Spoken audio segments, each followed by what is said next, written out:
Você vai ouvir agora uma mensagem que trata da restauração espiritual e material. Temos a certeza absoluta que essa mensagem ministrada pelo pastor João Ribe Palharim irá produzir resultados imediatos na sua vida. Após ouvi-la, empreste a alguém que está precisando. Você que é um fiel pregador do telhado, continue patrocinando a divulgação da Palavra de Deus. Através de você, milhares e milhares de vidas estão sendo alcançadas e abençoadas nos 4 cantos do Brasil e do mundo. Para saber mais sobre o Ministério Pregadores do Telhado, ligue para 0 Operadora 11 6842 1345 ou acesse www.pregadoresdotelhado.org.br. Pregadores do Telhado, comunicação a serviço da vida.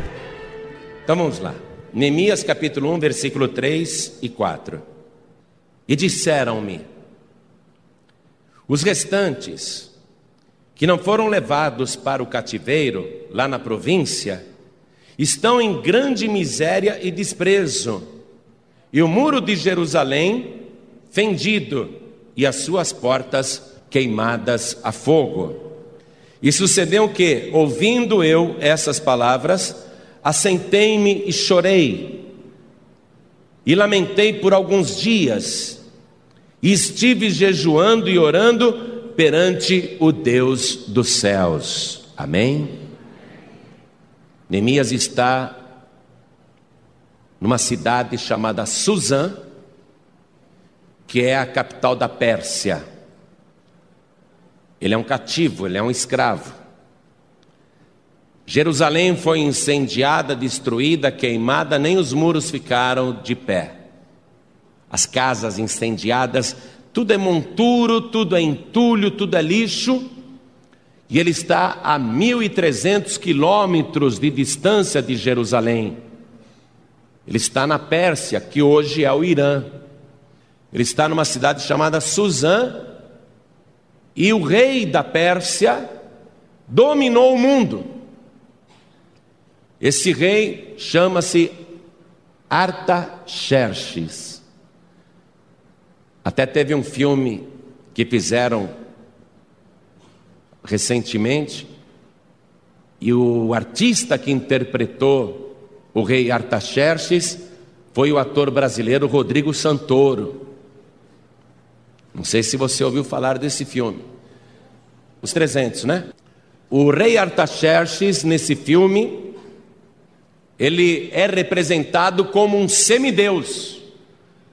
Ele é retratado como um homem gigantesco, e é o ator Rodrigo Santoro que faz esse papel. Porque na época do rei Artaxerxes, havia um temor muito grande deste homem. Ele era considerado uma divindade, o homem mais poderoso da terra. E Neemias, ele está lá em Suzã e trabalha no palácio desse rei. E ele recebe a visita de uns compatriotas que viajaram 1.300 quilômetros até lá. E ele pergunta: como é que está Jerusalém? Como é que está Judá? Como é que está Israel?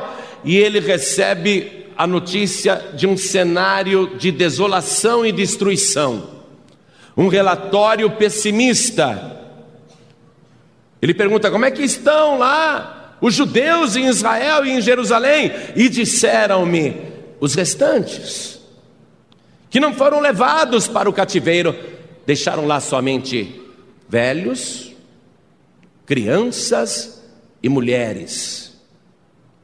E esse visitante diz para Neemias: os restantes, que não foram levados para a escravidão, lá na província estão em grande miséria e desprezo.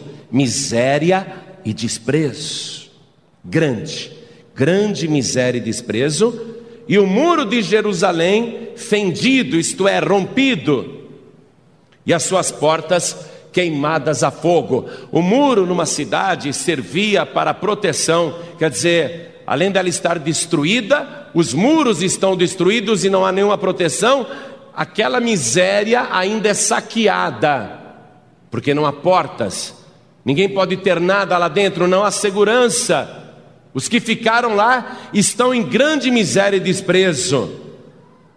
E sucedeu o quê? Ouvindo eu essas palavras, assentei-me e chorei e lamentei por alguns dias, e estive jejuando e orando perante o Deus dos céus. Quando a gente tem uma notícia trágica, o abalo é tão grande que o nosso ânimo desaba também. Neemias não se conformava, além da nossa cidade estar destruída, lá é só lixo e entulho, e o povo em grande miséria, passando necessidade e sofrendo desprezo, humilhação. Preste atenção nessa mensagem, porque ela trata de restauração espiritual. Mas é impossível haver restauração espiritual quando a vida material está no lixo. E o diabo utiliza essa estratégia mesmo. Ele pega a pessoa, ele destrói tudo, destrói a sua casa, destrói sua família, destrói os seus planos, destrói os seus sonhos, acaba com a tua vida, porque se ele deixar você em grande miséria e humilhação, será mais fácil blasfemar de Deus. Quando a pessoa está na pior, o diabo diz para ela: por que você vai acreditar em Deus? Se Deus existe, por que você está nessa situação? O diabo quer que a pessoa blasfeme. E quando a pessoa está bem, o diabo diz: para que você vai buscar Deus? Você está tão bem, você não precisa dele. O diabo ele tem argumentos para o rico e para o pobre, mas ele procura deixar a pessoa na pior, para que a pessoa facilmente blasfeme do nome de Deus. Então eu vou reler agora apenas o versículo 4, e cada pessoa que está comigo aqui na sede da Paz e Vida do Rio de Janeiro repete em seguida. Vamos lá. E sucedeu o quê? Ouvindo eu essas palavras, assentei-me e chorei e lamentei por alguns dias. Preste atenção. Ele ficou assentado, chorando, lamentando por alguns dias. Aí ele viu que não adiantava sentar. Se você senta na hora do problema, não vou fazer nada. Fazer o quê? O que eu posso fazer? É a vida. Você fica numa situação de conformismo. Primeiramente, ele se sente impotente. Ele se assenta e ele chora. Chora porque acredita que não pode fazer nada. E ele esteve assim vários dias, até que ele pensou: espera um pouquinho, existe Deus no céu. Eu vou clamar a este Deus. Eu vou clamar. E essa história de Neemias é a prova de que mesmo quando a pessoa está escravizada e a grande distância, ainda que ela esteja abatida, chorando, lamentando, se ela parar para pensar, ela vai ser despertada por uma fé que ela nunca teve antes. E é isso que a palavra de Deus vai fazer agora com você. Vai despertar uma fé corajosa, uma fé atrevida, uma fé ousada. E ainda que você seja uma pessoa calma, pacata, humilde e até simples, Deus vai fazer você se tornar o maior gigante na face da terra. Neemias era só um escravo, trabalhava no palácio do homem mais poderoso do mundo, não é nada nem ninguém. Mas ele se lembrou que tem Deus no céu. E diz aqui a palavra: e estive jejuando e orando perante o Deus dos céus. Nós vamos clamar, mas você vai ter que ter a disposição de estar diante desse Deus Todo-Poderoso. É assim que começa a coisa. Não adianta chorar, lamentar, isso não vai mudar nada. O que vai mudar a situação é você clamar a este Deus Todo-Poderoso. Você crê nisso? Então repita comigo. E estive jejuando e orando perante o Deus dos céus. Você está disposto, disposta a passar dias orando e até jejuando perante este Deus? Orando a este Deus, estar diante desse Deus, amém? Então desocupe as tuas mãos e vamos dar a melhor salva de palmas para esta palavra.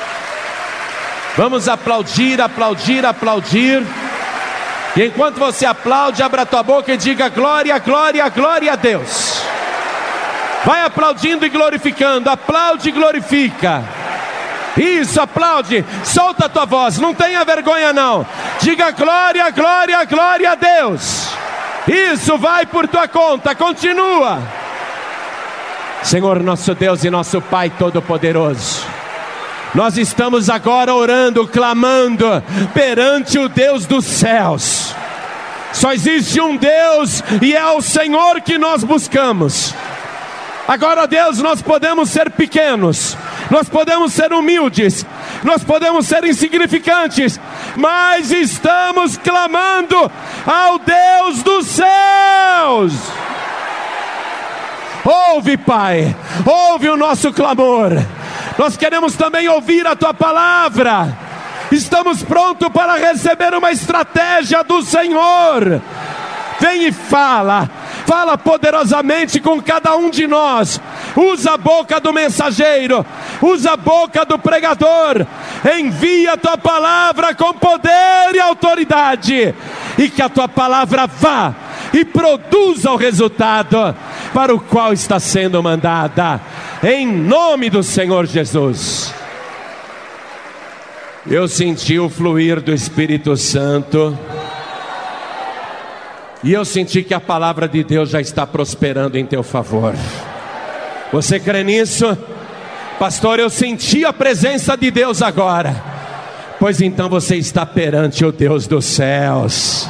Vamos aplaudir mais esse Deus. Vamos aplaudir muito esse Deus.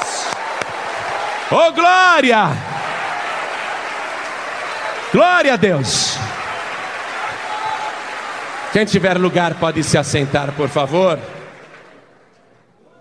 Quando Neemias começou a clamar perante este Deus,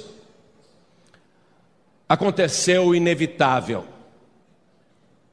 Jesus disse que é o Espírito Santo que convence o ser humano do pecado, da justiça e do juízo. No momento em que Neemias clamava, chorava, o Espírito Santo o levou a uma reflexão.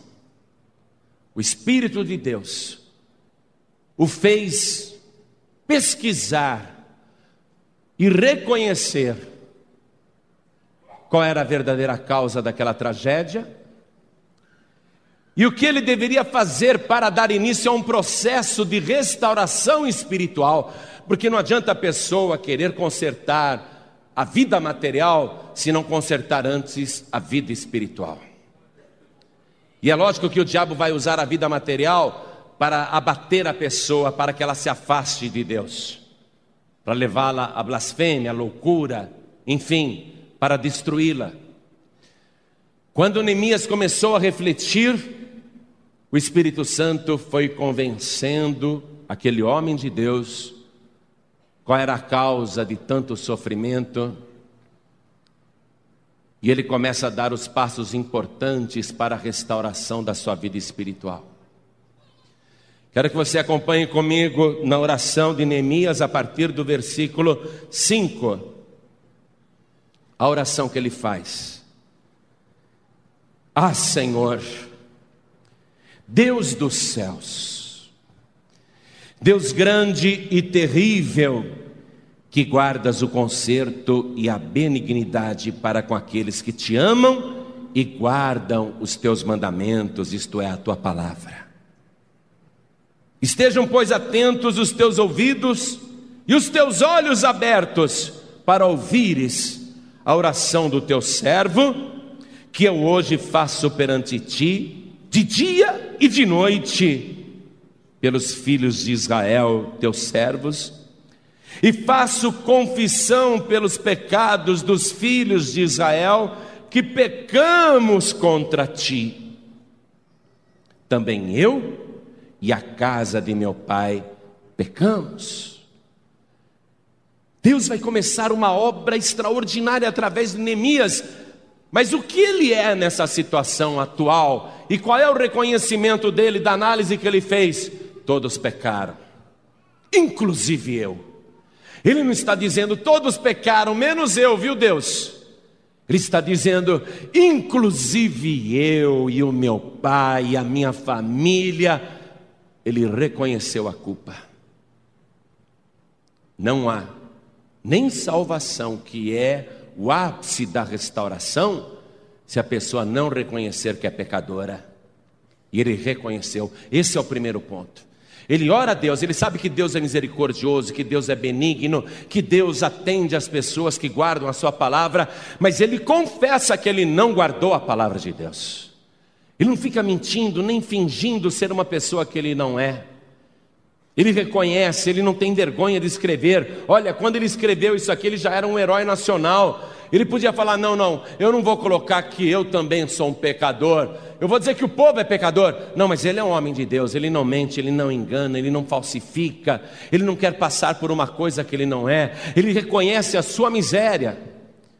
O que nós estamos lendo aqui é um relatório de um homem que conseguiu o sucesso, mas que não esconde qual era a verdadeira causa do seu fracasso inicial, da sua escravidão, da sua miséria, da miséria da casa do seu pai e da miséria do povo de Israel. A origem total está no pecado.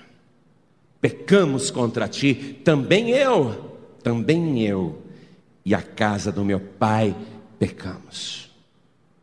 Se a pessoa não quer reconhecer isso, ela nunca vai ter nem restauração espiritual, nem restauração material. A pessoa pode chegar para mim e falar, pastor, ore para Deus me arrumar um emprego. Eu oro, claro. Ela vai bater de porta em porta e se arrumar um emprego não vai passar na experiência. Se a pessoa estiver em pecado e quer prosperar, não adianta. Se ela ganhar dinheiro, ela vai perder. Se ela conseguir alguma coisa, ela será saqueada de todas as maneiras. Porque a nossa vida é como um templo, disse Jesus. A palavra de Deus ensina isso. Quando as nossas muralhas estão derrubadas e quando as portas foram arrancadas e queimadas a fogo, o inimigo entra a hora que ele quer e saqueia o que ele quiser.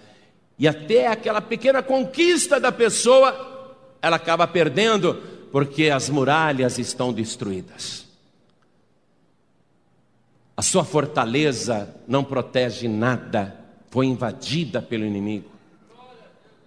E o que derruba a nossa fortaleza e a nossa muralha é o pecado. Neemias, ele reconhece, Jerusalém está destruída, a cidade onde tem o templo de Deus é apenas pó e cinza, um monte de entulho.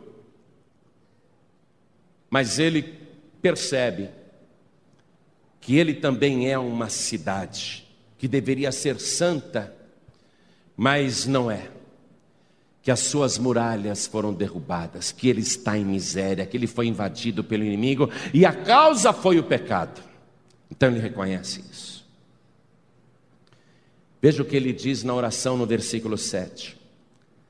De todo nos corrompemos contra ti e não guardamos os mandamentos, nem os estatutos, nem os juízos que ordenaste a Moisés teu servo.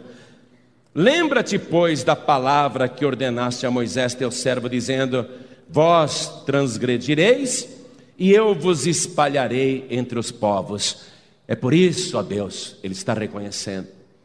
Por isso que nós estávamos lá em Israel, não guardamos a tua palavra, e se cumpriu a tua promessa. Nós fomos espalhados entre os povos. Olha onde eu estou, em Suzã, na Pérsia, longe da minha terra. Se cumpriu, Senhor, aquilo que o Senhor disse. Mas o Senhor também prometeu. Olha o que ele diz aqui no versículo 9: e vós vos convertereis a mim, e guardareis os meus mandamentos, e os fareis.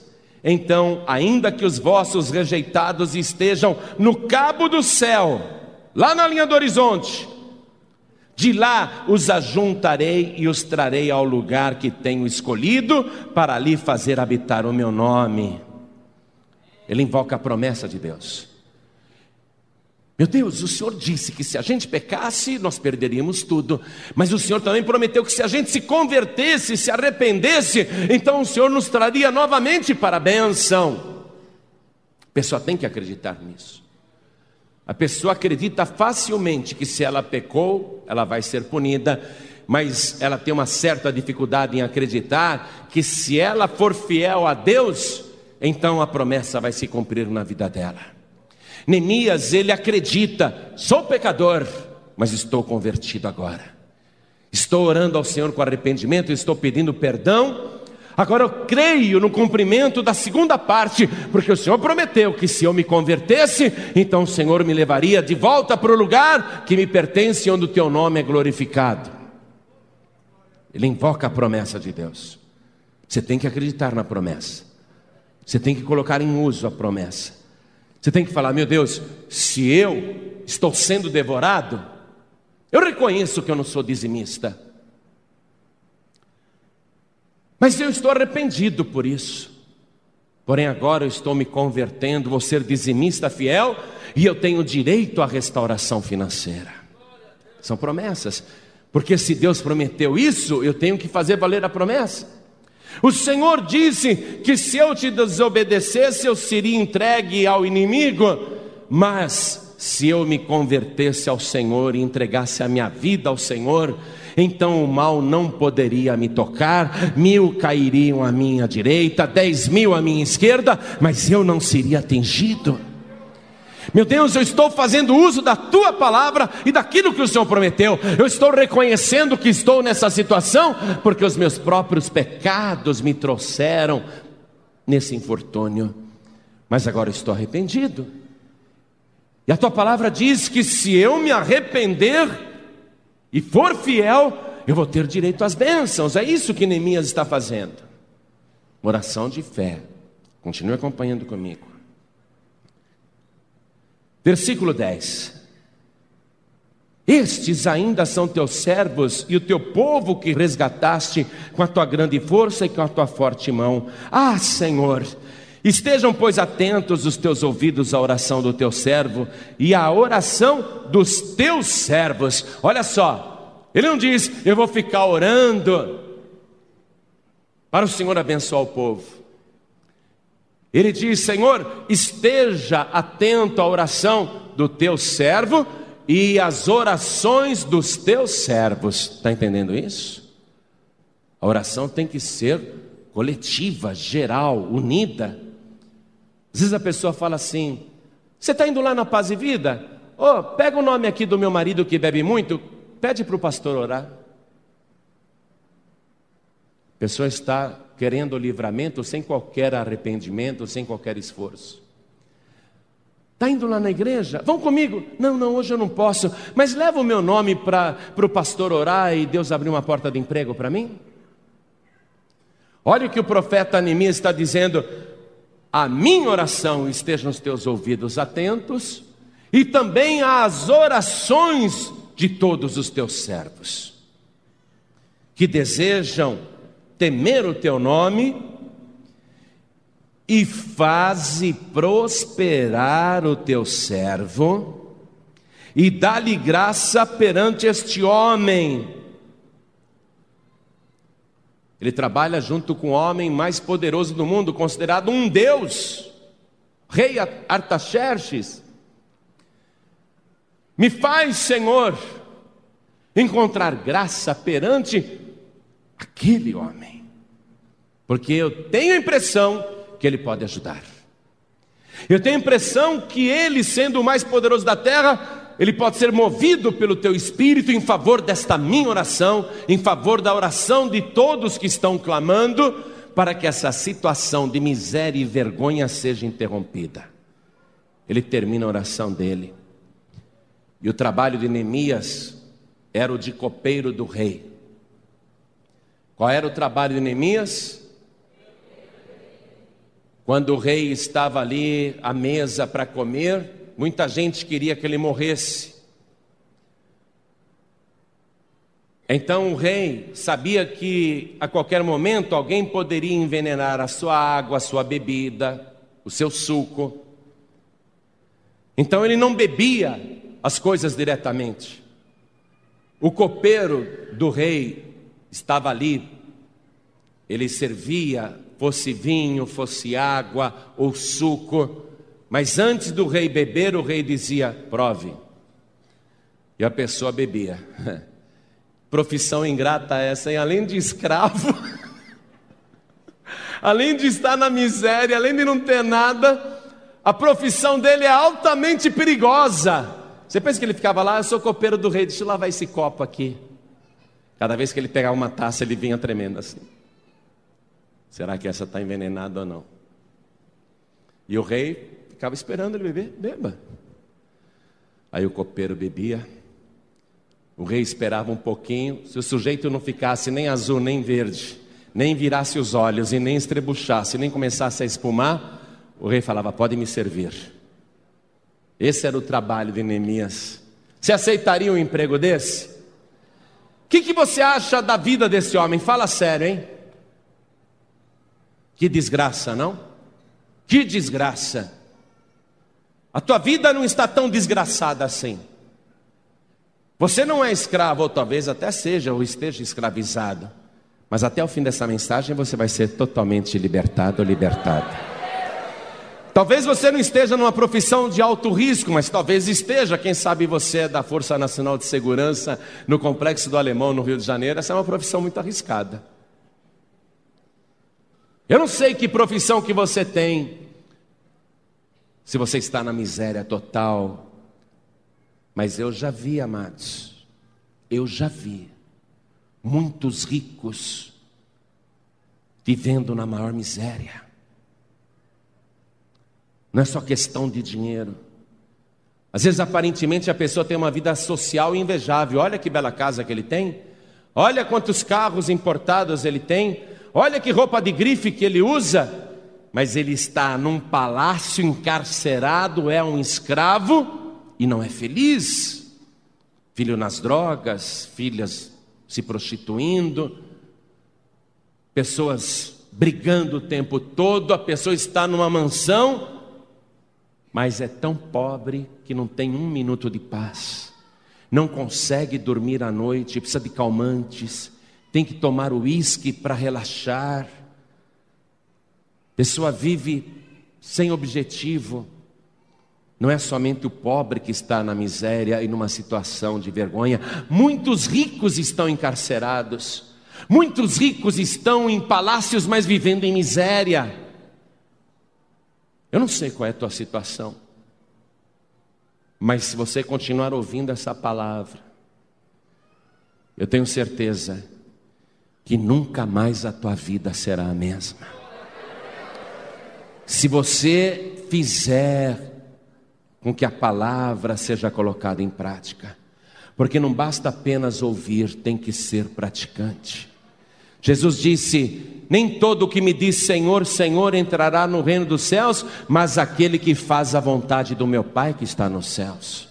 Não adianta apenas ouvir, saber o que é certo e dizer Senhor, Senhor, e a pessoa não cumpre a palavra de Deus. Veja o que Neemias, quando ele estava orando aqui, Senhor, ele falou assim: o Senhor disse: e vós vos convertereis a mim, e guardareis, e os fareis com que a minha palavra seja cumprida. Tem que guardar a palavra e cumprir a palavra, e fazer a palavra viva. Hoje aqui, se você tiver disposição de estar diante desse Deus dos céus, porque Neemias Neemias viveu há 2.500 anos atrás. Neemias já morreu. Mas o Deus dos céus, o Deus de Neemias, continua vivo, porque Ele é o eterno, Ele é o todo-poderoso. É Ele que pega o pobre do pó e o levanta e o exalta perante os grandes.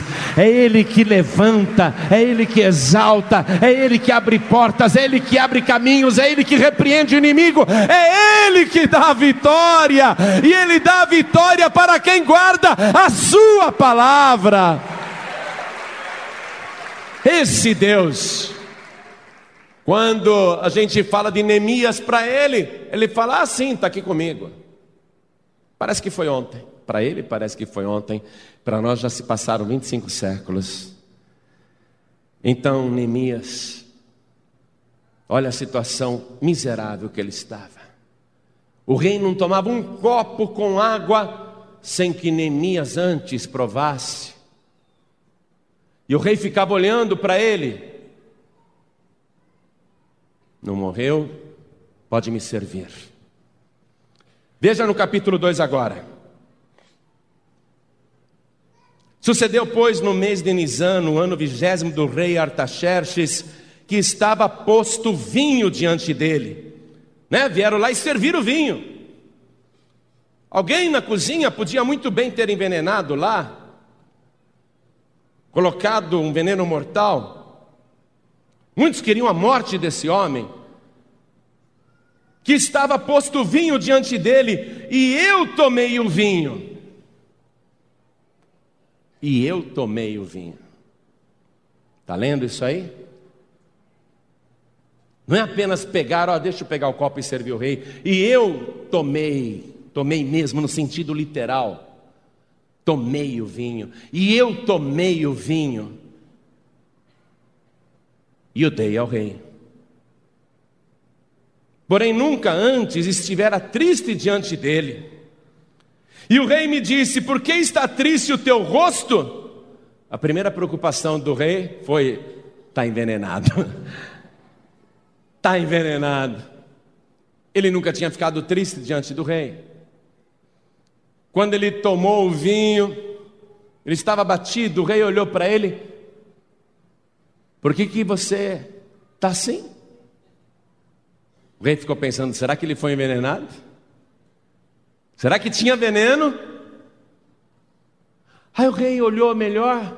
Não, se fosse veneno ele já tinha caído duro. Espera aí, esse teu semblante é de tristeza no coração. Olha, o que é que você tem? E Neemias diz: recebi notícias de uns visitantes que vieram da minha terra, onde os meus pais estão sepultados, e a cidade é um monturo só. Toda a cidade foi destruída, queimada, e o povo está em grande miséria, em aperto. Tudo foi destruído lá, por isso que eu estou triste, rei. Versículo 4: e o rei me disse: que me pedes agora? Então orei ao Deus dos céus. Que me pedes agora? Desde quando um copeiro tem o direito de pedir qualquer coisa? Ainda mais para aquele rei. Era provar o vinho, não está envenenado, tchau, um abraço, retire-se daqui. O rei agora puxa a conversa com ele e diz ainda: o que me pedes agora? Olha, gente, olha só. Por que isso aconteceu? Por que essa mudança aconteceu? A maior porta do reino está se abrindo diante dele. O rei está dizendo: o que você quer me pedir agora? É o homem mais poderoso da terra, pode dar qualquer coisa que ele pedir, e dá oportunidade para ele pedir. Por que isso aconteceu? Porque ele reconheceu os pecados, porque ele pediu perdão, porque ele se converteu, porque ele passou a buscar o único Deus. Agora Deus então está abrindo uma porta que antes estava trancada, fechada, lacrada. O rei Artaxerxes, ele já morreu há muito tempo. Ele dizia que era um deus, mas não era. Ele era apenas um homem mortal, um homem com problemas, mas se dispôs a ajudar um servo de Deus. Eu quero te dizer que nós temos um rei que um dia foi morto há 2000 anos, mas ele está vivo pelos séculos dos séculos. E ele diz a você: o que queres pedir agora? O que queres que eu te faça? E para este você pode pedir, porque ele tem a chave de Davi. Ele diz: a porta que eu abro ninguém fecha, e a porta que eu fecho ninguém abre. A situação começa a mudar quando você segue esses passos. Chega, reconheça, mude de vida, se arrependa, se converta, ore a Deus, esteja diante do Deus dos céus, e Ele vai te dar a oportunidade de pedir o que quiser, seja o que for, porque Ele disse: tudo é possível ao que crê. Tudo quanto pedirdes ao Pai em meu nome, crendo, recebereis. E você vê um detalhe de Neemias. Ele podia se apressar e já pedir ao rei: ô rei, deixa eu aproveitar então rapidamente, deixa eu falar, né? Deixa eu falar rapidinho aqui. Ele sabe que não é o rei Artaxerxes que vai dar para ele. Ele sabe que é Deus. Por isso que ele primeiro ora a Deus. Se Deus não der, não adianta, amado. Não adianta você querer uma coisa que Deus não deu. Agora, se Deus deu, ninguém vai conseguir tirar de você também. Por isso que você tem que pedir para Deus e não para homem. E ele orou a Deus, em espírito, lógico. Ele orou a Deus e pediu. E aí ele faz o pedido para o rei Artaxerxes. Ele pede: dá ordem, me permita, me dá um salvo-conduto, me dá um passaporte para eu voltar para Jerusalém. Quanto tempo você vai ficar lá, Neemias? Aí ele disse mais ou menos: vou ficar tanto tempo assim. Você vê o rei abrir mão de um empregado de confiança, que pede uma férias súbita, não programada. Quanto tempo você pretende ficar fora? Olha o rei envolvido, o homem mais poderoso do mundo, preocupado com as férias de um copeiro. Aí ele combinou um tempo lá.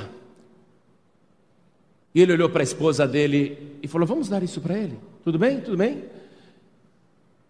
Aí Neemias aproveita e fala: mas eu quero mais uma coisa. Fala pro tesoureiro aí, me dar um salvo-conduto para passar por todas as terras, e para ele me fornecer madeira, para eu levar material, inclusive, para reedificar a cidade de Jerusalém e os seus muros. Me dá material, me dá ordem para isso. Ele pediu tudo que tinha direito, porque ele quer o quê? Uma restauração também material. A restauração espiritual já ocorreu, agora ele quer a restauração material, e ele pede, e o rei concede.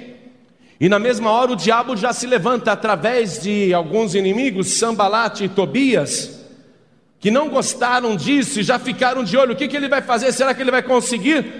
E Neemias vai para Jerusalém. Ele vai montado num jumentinho.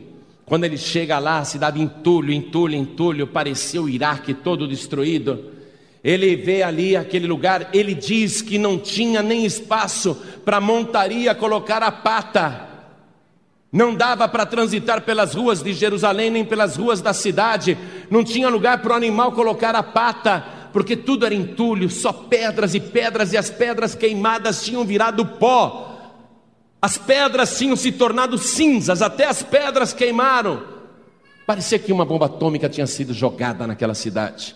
Tudo destruído, e o povo na miséria, o povo passando fome, o povo mendigando, o povo sendo humilhado, o povo doente, o povo fraco, as crianças com aquela barrigona, os velhos encarquilhados, as mulheres mal vestidas, as pessoas perecendo de fome, uma situação de miséria. E aqui ele faz, amados, uma avaliação material da situação. São duas coisas, portanto, vamos lá. Repare, no capítulo 1, ele fez uma avaliação espiritual, para ter restauração espiritual. No capítulo 2, ele faz uma avaliação material. E ele chega à conclusão que tudo está destruído. Aí ele chama lá as autoridades que não tinham nenhuma autoridade no lugar. Vamos dizer assim, ele chama o chefe dos mendigos. Vamos dizer assim, ele chama o chefe dos miseráveis. Vamos dizer assim, ele chama o chefe dos mais velhos e idosos. Ele chama o chefe dos doentes. Ele chama o chefe dos desonrados, dos pobres, dos coitados. Ele chama o que parece ali ser o mais sensato no meio de toda aquela tragédia. Depois de ter feito um diagnóstico da situação material, ele passa o relatório para esse homem e ele reúne pessoas ali.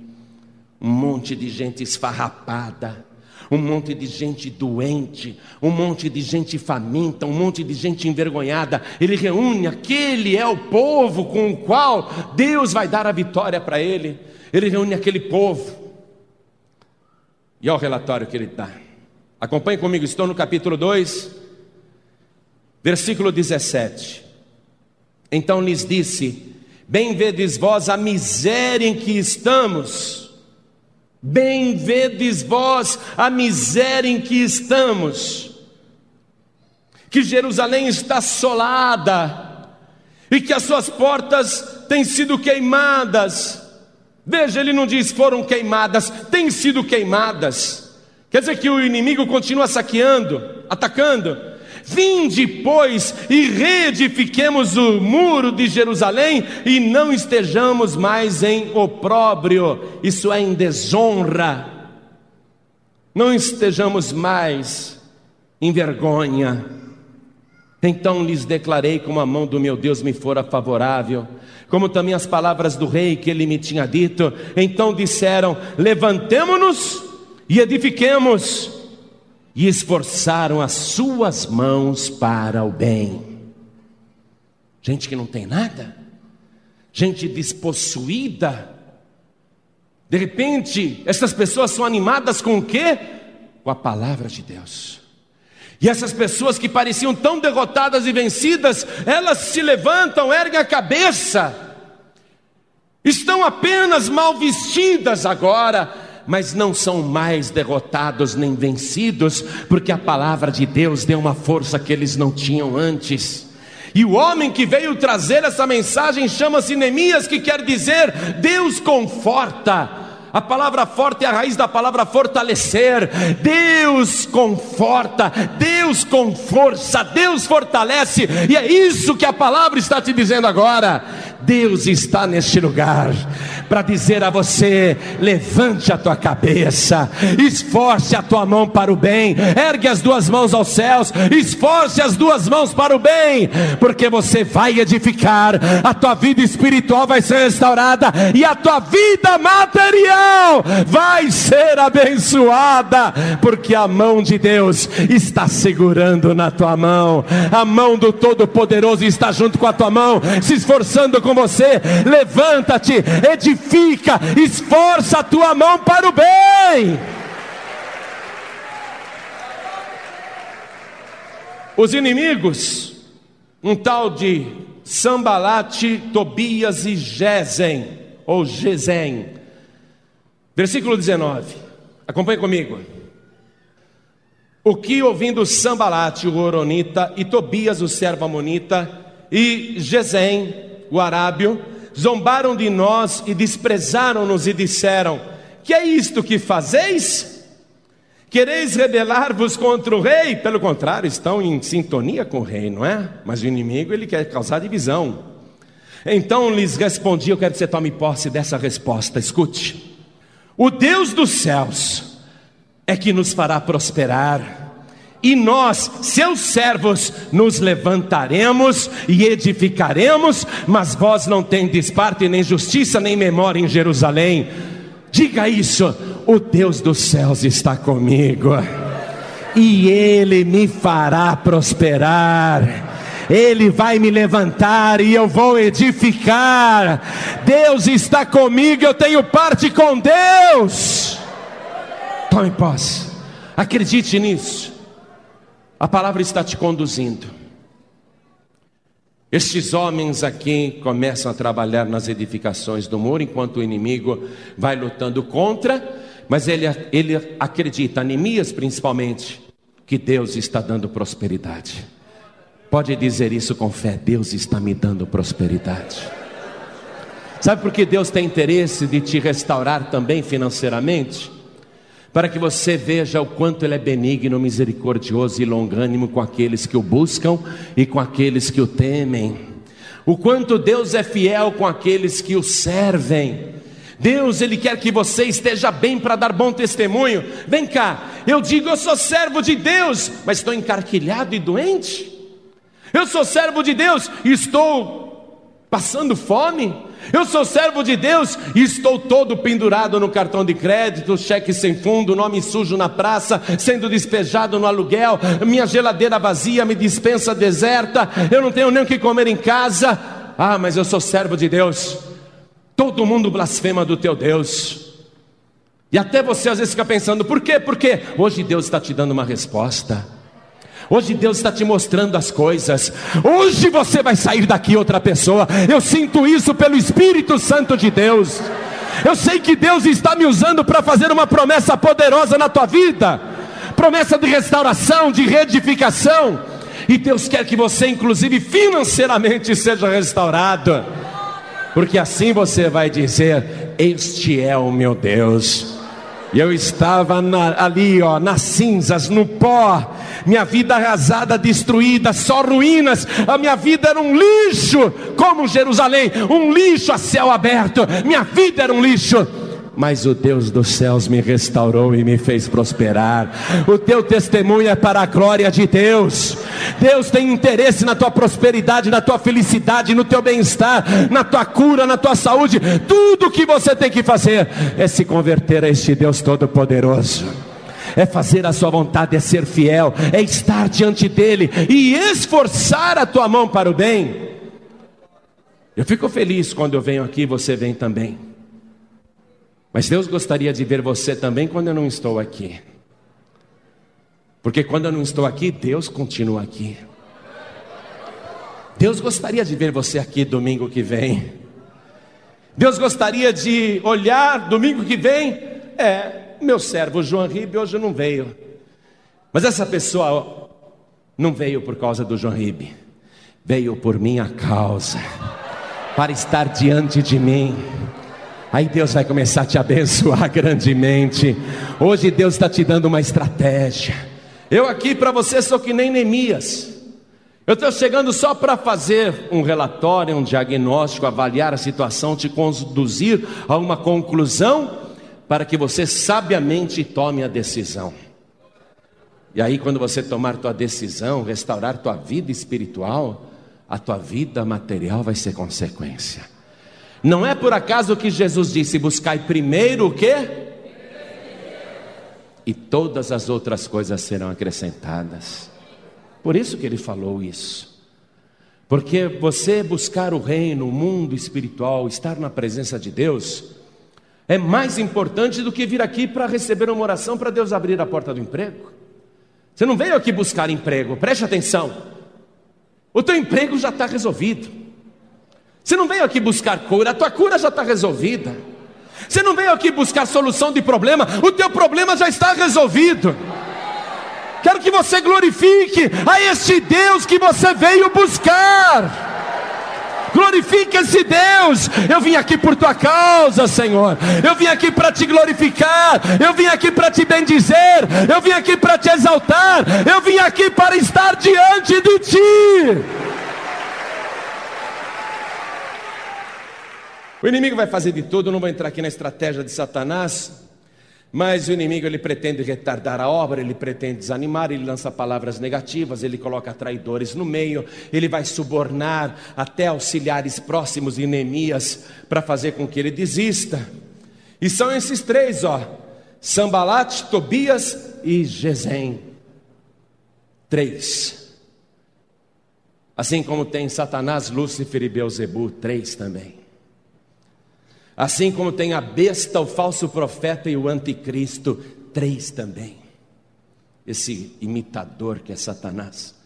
Mas essa é a estratégia dele: atrapalhar, confundir, desanimar, dizer que não vai conseguir, dizer que não tem jeito. Olha só, Esse Sambalate, que você, ao conhecer a tradução do nome dele, vê que ele realmente é do mal, porque o nome dele quer dizer Deus Lua da vida. É a Deus Lua que dá vida, ele acredita na lua. Esse Sambalate, ele lança só palavras negativas, ele faz um monte de coisas, usa estratégias do mal para atrapalhar Neemias, que fica só orando. Você tem que ver a quantidade de vezes que Neemias ora nesse livro. O tempo todo ele orando perante Deus. Tem que orar, perseverar e orar. E ele diz aqui, olha o que esse canalha diz. Capítulo 4, versículo... Eu vou ler o primeiro também. E sucedeu o quê? Ouvindo Sambalate que edificávamos um muro, ardeu em ira, e se indignou muito, e escarneceu dos judeus. O diabo pode ficar irado quanto ele quiser. Quanto mais irado o diabo ficar, é porque mais Deus está te abençoando. Pastor, ora por mim, porque está um levante muito grande. Está um levante grande contra a tua vida. É porque Deus está contigo, é porque Deus está te abençoando.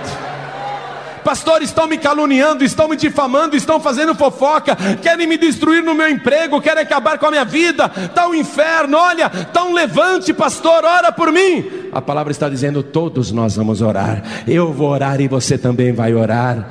Mas não tenha medo, está tendo levante? Podem se levantar todos os demônios do inferno. Olha só, desde o maioral, desde Lúcifer, Beelzebul, Satanás, a trindade do inferno, depois a besta, o falso profeta, o anticristo, e depois todos os outros demônios, todas as hostes malignas, todas as castas do inferno, podem se reunir todos os demônios contra você, mas eu digo todos mesmo, todos, desde o maioral até o menor demônio, todos, e vai ser uma vergonha só.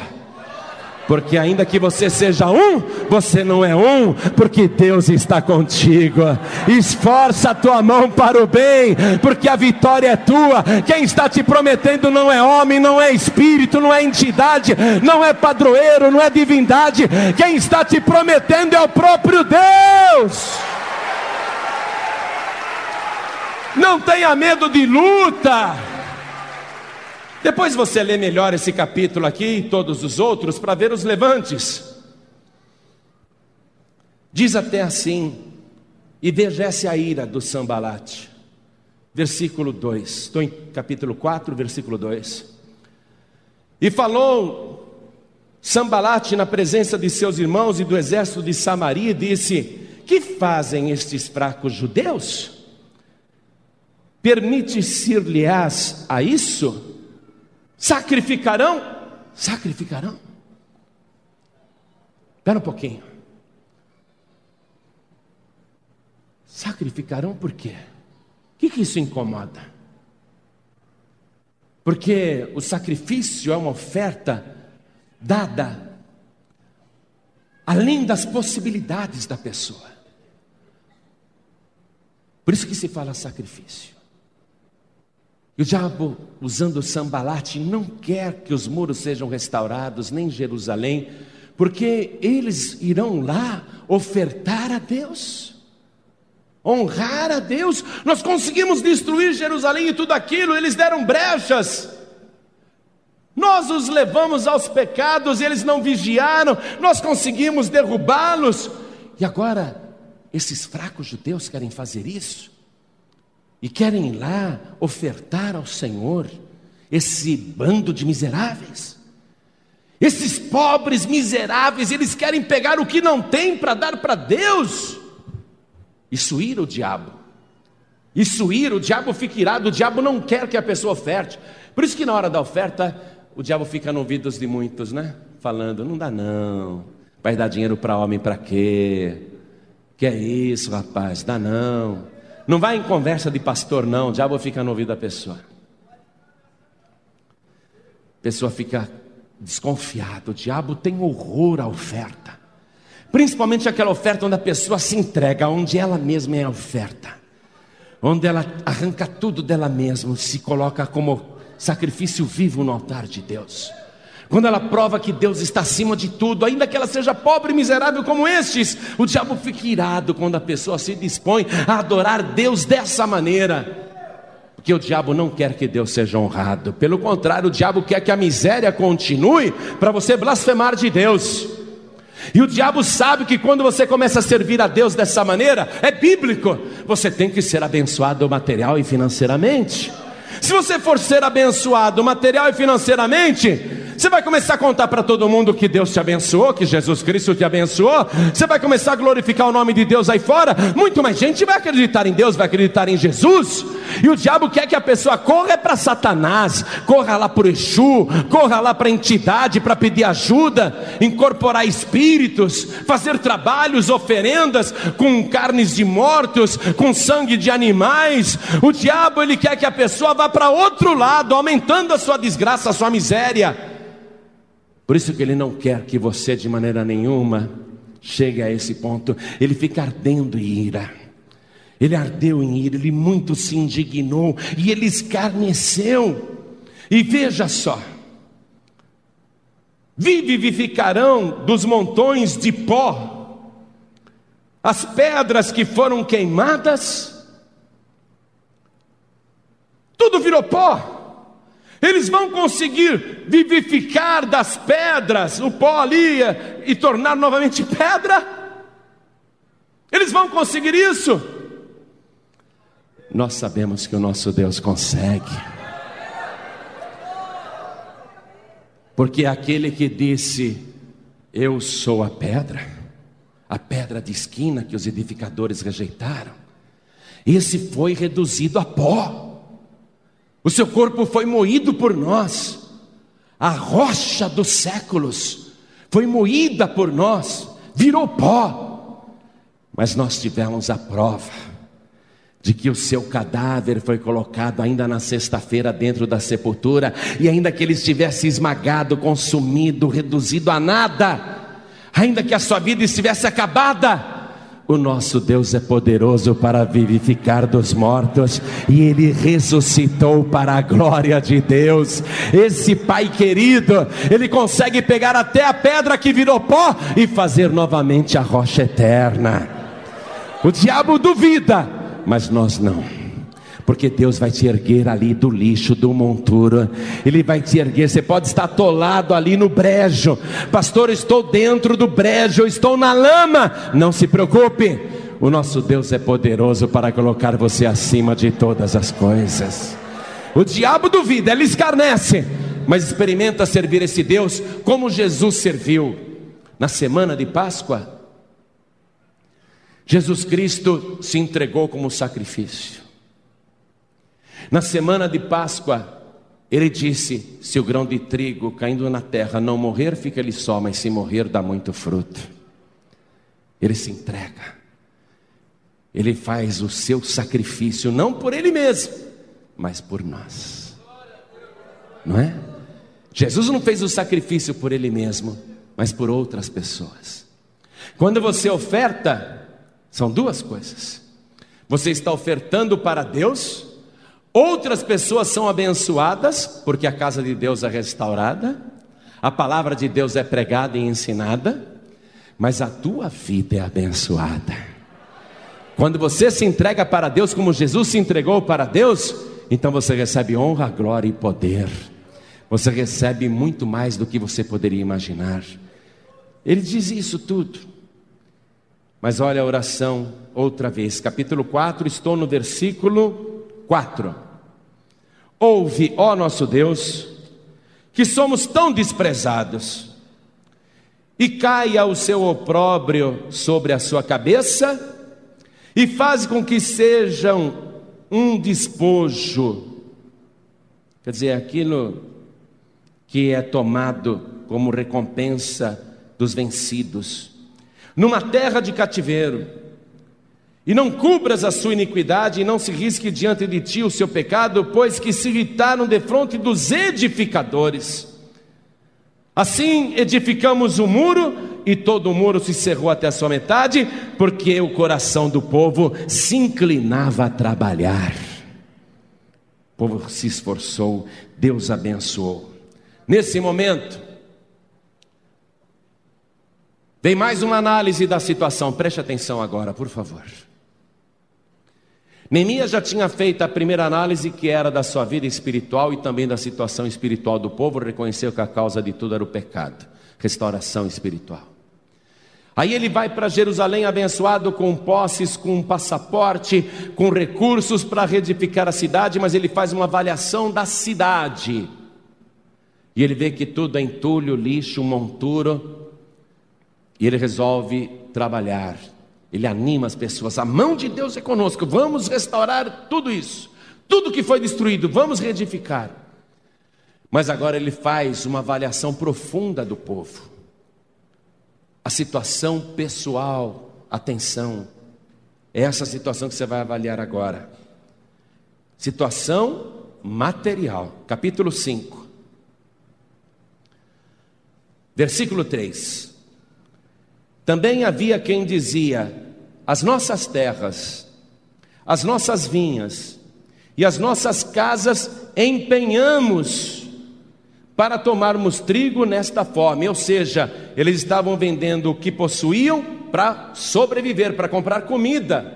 Sabe quando a pessoa fica numa miséria, desempregado, então vai à falência, ou perde tudo, ou todos os negócios fracassam, e a pessoa tinha algum patrimôniozinho, tinha uma casinha, tinha um carro, tinha um terreno, e a pessoa não consegue recuperar financeiramente, aí ela começa a empenhar as coisas, começa a vender as coisas por causa da sobrevivência, para não morrer de fome. Olha a situação do povo. Continue acompanhando, por favor. Versículo 5. Agora, pois, a nossa carne é como a carne dos nossos irmãos, e nossos filhos como seus filhos. Ou seja, nós somos pele e osso. A nossa carne, é isso que ele está dizendo, é como a carne dos nossos filhos. Nós somos pele e osso. Não tem ninguém aqui mais forte, mais gordinho, robusto. Não existe ninguém gordo em Jerusalém naquela ocasião. Todo mundo é pele e osso. É isso que ele está dizendo aqui. Agora, pois, a nossa carne é como a carne de nossos irmãos, e nossos filhos como seus filhos. E eis que sujeitamos nossos filhos e nossas filhas para serem servos. E até algumas de nossas filhas são tão sujeitas que já não estão no poder das nossas mãos. Ou seja, vendiam a filha por dote de casamento. Prostituição, vamos ser mais claros. E outros têm as nossas filhas e as nossas terras e as nossas vinhas. Outros estão possuindo o que é deles. Ouvindo eu, pois, o seu clamor e essas palavras, muito me enfadei. Não aguento mais. Eu não aceito isso. Está compreendendo? Tem que clamar, amados. Mas Deus sabe o que eu estou passando.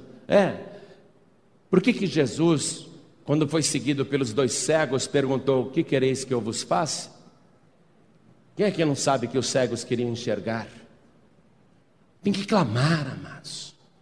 Tem que enfadar Deus. Agora, olha a ordem que veio de Neemias depois do clamor. Neemias capítulo 5, versículo 11. Restituí-lhes hoje. Passa um traço aí debaixo do hoje, se você quer isso hoje.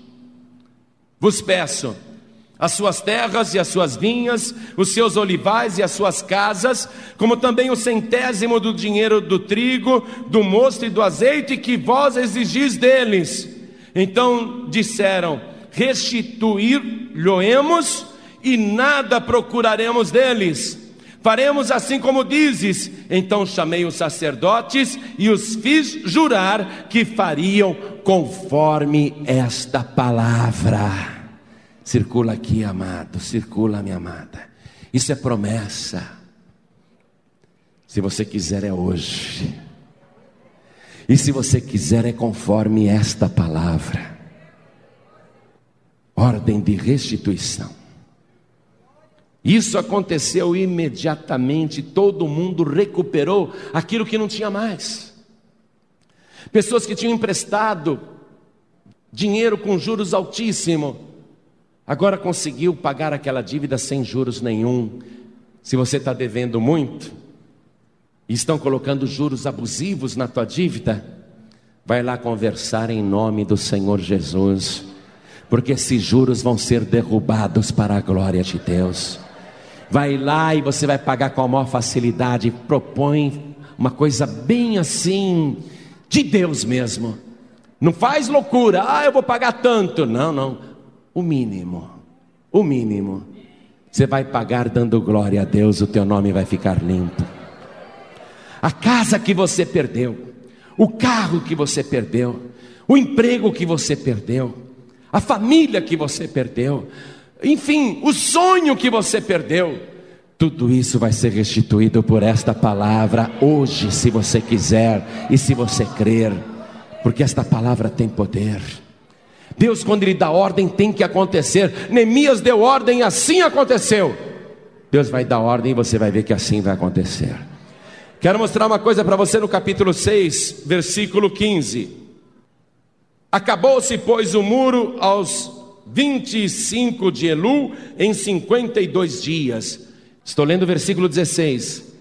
E sucedeu que, ouvindo todos os nossos inimigos, temeram todos os gentios que havia em roda de nós, e abateram-se muito em seus próprios olhos, porque reconheceram que o nosso Deus fizera esta obra. O inimigo vai ter que reconhecer que tudo o que vai acontecer na tua vida nestas próximas semanas é obra do próprio Deus. Para o próprio Deus fazer esta obra na tua vida, você só precisa estar diante dele e buscá-lo e temê-lo. Mas o que nós aprendemos hoje, amados? A restauração espiritual começa por uma reflexão honesta e sincera. Tudo bem, estou passando miséria, estou sofrendo doenças, sou infeliz, não tenho paz, minha vida é um vazio total.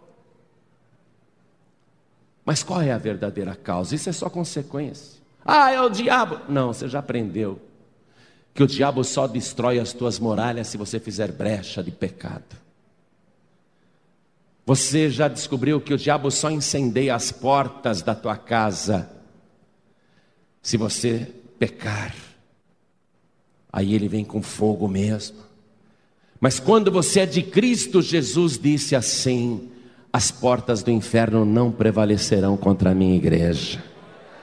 E o teu corpo é a igreja do Deus vivo, é o templo do Espírito Santo. Se você peca, você abriu brechas na muralha. A muralha é para proteger, é o revestimento. Aí o inimigo entra e ele vai aumentando as brechas, as fendas.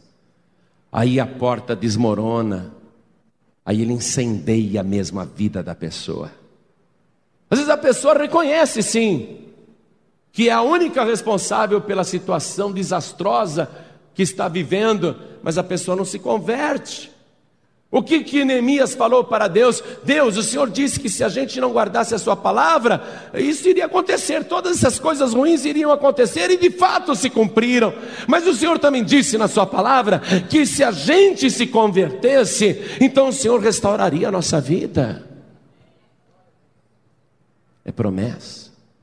E havendo a restauração espiritual, é só você esforçar a tua mão para o bem, e vai haver também restauração material. Amém? Agora não adianta querer restauração material e financeira sem a restauração espiritual. Preste atenção. Análise. Pequei. Reconheço. Eu me converto. Eu peço perdão e invoco a promessa de Deus para quem se arrepende e se converte, e para quem o serve.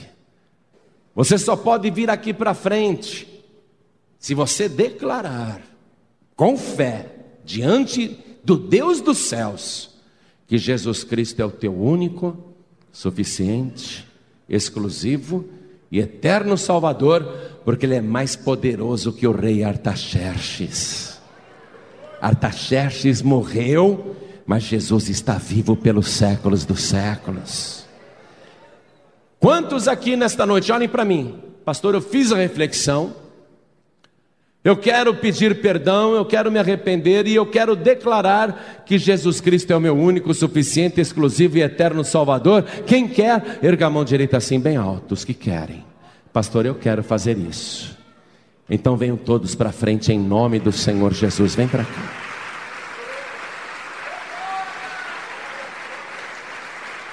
Vamos aplaudir o Senhor Jesus. Porque Neemias era religioso. Fala para mim. Era. Neemias conhecia a palavra de Deus? Conhecia.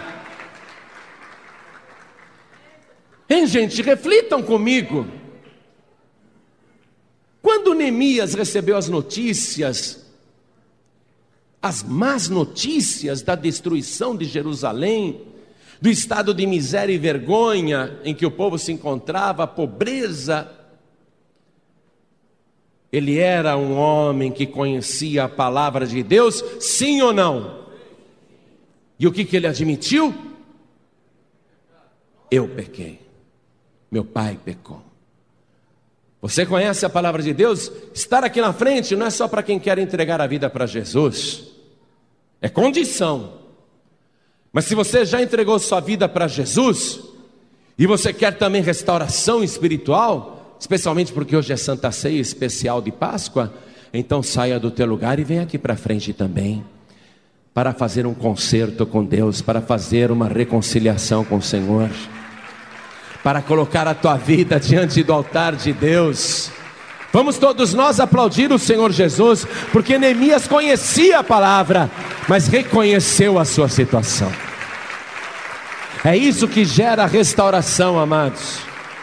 Não adianta a pessoa dizer, mas eu sou formado em teologia, e eu tenho diploma de teologia, e eu já li a Bíblia 100 vezes, e daí? O que tem que existir na pessoa é uma comunhão sincera com Deus, que não está ofuscada pelo pecado. E se tem um pecado como barreira na tua vida, você já conhece a palavra. O sangue de Jesus te purifica de todo o pecado. Pastor Nilton, se ajoelha aqui do meu lado. Eu vou convidar você para se ajoelhar também. Pastor, não tem nem onde eu me ajoelhar de tanta gente aqui. A montaria de Neemias não tinha nem onde colocar a pata em Jerusalém, né? Por causa da situação da cidade.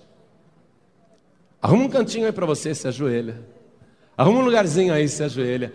Você que está ouvindo pela rádio, ou acompanhando pela internet, no Brasil, até fora do Brasil. Está aqui a Cristiane com o Carlos, o marido dela. Ela se converteu lá em Portugal. A Cristina, cismei que é Cristiane.